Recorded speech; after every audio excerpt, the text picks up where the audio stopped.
চালের মতো পেঁয়াজেরও দাম বেড়েছে। দেশের সবচেয়ে বেশি পেঁয়াজ উৎপাদনের জেলা ফরিদপুর থেকে আমরা জেনে নেব পেঁয়াজের বাজারের খবর। আমাদের সাথে যুক্ত হচ্ছেন সহকর্মী মনিরুল ইসলাম টিটু।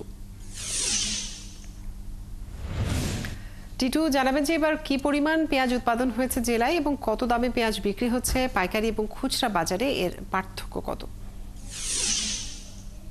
জানেন যে ফরিদপুরে পেঁয়াজ উৎপাদনের দিক থেকে ফরিদপুর দ্বিতীয় অবস্থানে রয়েছে দেশে, যার ফরিদপুরের মধ্যে আবার সবচেয়ে বেশি পেঁয়াজ উৎপাদন হয় সালতা উপজেলায়। আমি রয়েছি সেই সালতা উপজেলার বালিয়াগড়ি বাজারে। এই বাজারে আজকে পেঁয়াজের দাম গতকালকে থেকে আজকে কিন্তু প্রতি মনে 150 থেকে 200 টাকা কমেছে। আর ঈদের পর থেকেই এই বিভিন্ন বাজারে ফরিদপুরের দাম বাড়তে শুরু করে। ঈদের আগে আমরা দেখেছি যে 1000 টাকা মন পেঁয়াজ বিক্রি করছে, 1000 থেকে 1100 টাকায় বা 1200 টাকায়। সেই পেঁয়াজ কিন্তু ঈদের পরে কিছুটা বেড়ে এখন আজকের বাজার 1850 থেকে 1950 টাকায় বিক্রি হচ্ছে সবচেয়ে ভালো পেঁয়াজ। তো আমি একটু কথা বলতে চাই যে যারা চাষি রয়েছেন তারা এবছর পেঁয়াজের মূল্য নিয়ে আপনাদের কি চাওয়া রয়েছে? যে দাম আছে দাম একটু 2500 টাকা যদি দর হয় তাহলে কি সেকে খাইয়ে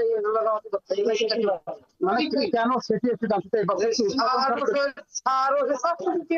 দাম পাচ্ছে আরো কি পেঁয়াজের উপরে নির্ভর করতেছে সবকিছু।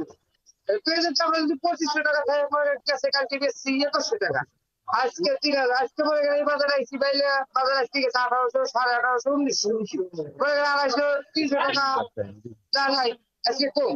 এক্ষেত্রে আপনারা কি মনে করেন যে পেঁয়াজের দামটা কেমন হওয়া উচিত? 2500 টাকা 3000 হইলে 2500 টাকা টাকার উপর, এবং উৎপাদন খরচ তো মনে করেন যে 2000 খরচ হয়ে যায় 2015 আপনি বলছিলেন যে তারা যেটি বলছেন যে পেঁয়াজের এবছরের যে উৎপাদন খরচ সেটি কিন্তু একটু বেশি ছিল। বেশি টাকার কারণ হচ্ছে যে সব ধরনের পেঁয়াজ উৎপাদনের সাথে সব ধরনের পণ্যের মূল্য বৃদ্ধি, একই সাথে এবছর কিন্তু খরার কারণে অনেকটাই শেষ দিকে হয়েছে, শেষ দিয়েও কিন্তু তারা কাঙ্ক্ষিত ফলন পাননি। তারা যেটি বলছেন যে যেখানে 40 মণ ফলন হতো বিঘায়, সেখানে ফলন হতে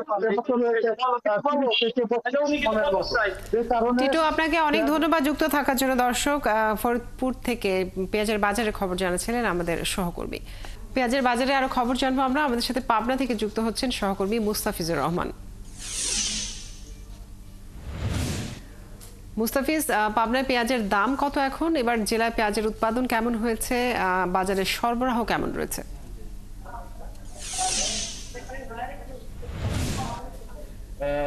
কাজুরি, আমরা আজকে দাঁড়িয়ে আছি পেঁয়াজের হাটে। আজকে শুক্রবার পাবনা সদরের হাজির হাট। এখানে পেঁয়াজ রসুনের এই সপ্তাহে 2টা দিন হাট হয়ে থাকে আর কি। আপনারা জানেন সারা বাংলাদেশের মধ্যে বিশেষ করে পেঁয়াজের ভান্ডার হিসেবে বেশ খ্যাত পাবনা অঞ্চলগুলো, বিশেষ করে পাবনা সদর এবং সুজানগর, বেড়া, সাথিয়া, কাশীনাথপুর, এই অঞ্চলগুলোতে প্রচুর পরিমাণে, বিশেষ করে বিল অধ্যুষিত এলাকা যেগুলো রয়েছে আর কি, সেই অঞ্চলগুলোতে প্রচুর পরিমাণে কিন্তু পেঁয়াজের আবাদ হয়ে থাকে। আমরা যদি একটু পেঁয়াজের যে তথ্য উপাত্তগুলো আমরা যে কৃষি সম্প্রসারণ অধিদপ্তর থেকে আমরা নিয়েছি আবার, যে প্রায় 8 লক্ষ মেট্রিক টন পেঁয়াজের এইবার মজুত রয়েছে পাবনা অঞ্চলে। এবং এই সময়টায় যারা যারা পেঁয়াজ সংরক্ষণ করে রেখেছিল, এই যে পেঁয়াজটা এখন বাজারে উঠছে আর কি, চারা পেঁয়াজ, এই পেঁয়াজটা কিন্তু এখন বাজার কিন্তু ভরপুর রয়েছে। এবং দেশি পেঁয়াজের আবাদ কিছুটা বা ফলন কিছুটা কম বলছে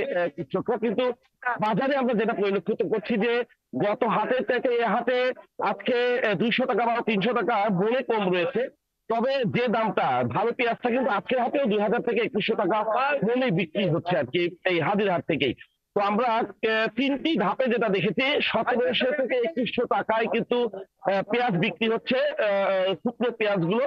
কিন্তু রসুনের দাম কিন্তু গত সপ্তাহে থেকে এই সপ্তাহে প্রায় মানে অনেক বৃদ্ধি পেয়েছে, যেটা গত হাটেও বা গত সপ্তাহের হাটগুলোতে যে রসুন বিক্রি হয়েছিল যেখানে 2200 টাকা 2500 টাকা, সেই রসুন কিন্তু আজকে প্রায় 3200-3500 টাকা মন দরে কিন্তু বিক্রি হচ্ছে। আমরা যদি একটু পেঁয়াজ দেখাতে চাই যে এই হাটের যে অবস্থা, যারা এখানে সাধারণ ক্রেতা বিক্রেতা এবং পাইকারি যারা আছেন তারা এই হাট থেকে সারা বাংলাদেশে কিন্তু এখান থেকে পেঁয়াজ সরবরাহ হয়ে থাকে এবং এই দেশি পেঁয়াজের, বিশেষ করে পাবনা অঞ্চলের পেঁয়াজের সারা দেশে কিন্তু একটা ব্যাপক চাহিদা রয়েছে। এবং মুস্তাফিজুর, আপনাকে অনেক ধন্যবাদ যুক্ত থাকার জন্য। দর্শক, পাবনার পেঁয়াজের বাজারের খবর জানাচ্ছিলেন আমাদের সহকর্মী।